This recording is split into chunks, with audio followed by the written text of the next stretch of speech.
Hallo, ek is Ronel Besuidenhout en ek groet jou hier uit Groot Brakrivier met groot opgewondenheid.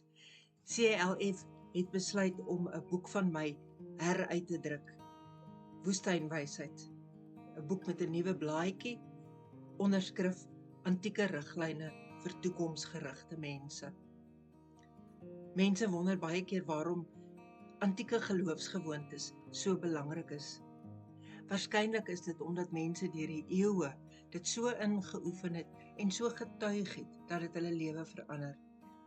Daar was 3 spesifieke geloofsgewoontes wat deur die eeue deur die geloofsreuse ingeoefen was.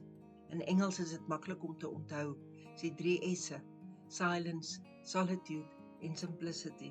'n Lewe van afsondering, eenvoud en stilte. Die geloofsvaders het deur die eeue gesê, die sekerste manier wat 'n mens nie God se stem sal hoor nie, is 'n besige lewe.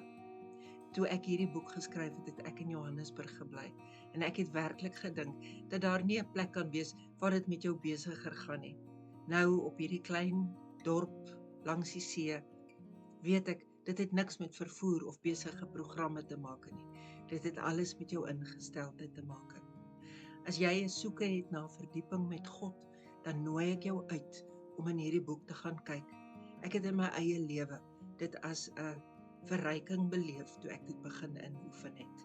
Dis 'n baie persoonlike boek, baie riglyne wat jy kan gebruik om dit in jou eie lewe toe te pas, maar meerendeels dis 'n boek wat gebaseer is op eeuoue se wysheid. Mag woestynwysheid vir jou 'n besondere ervaring wees en ek moedig jou werklik aan om dit aan te skaf.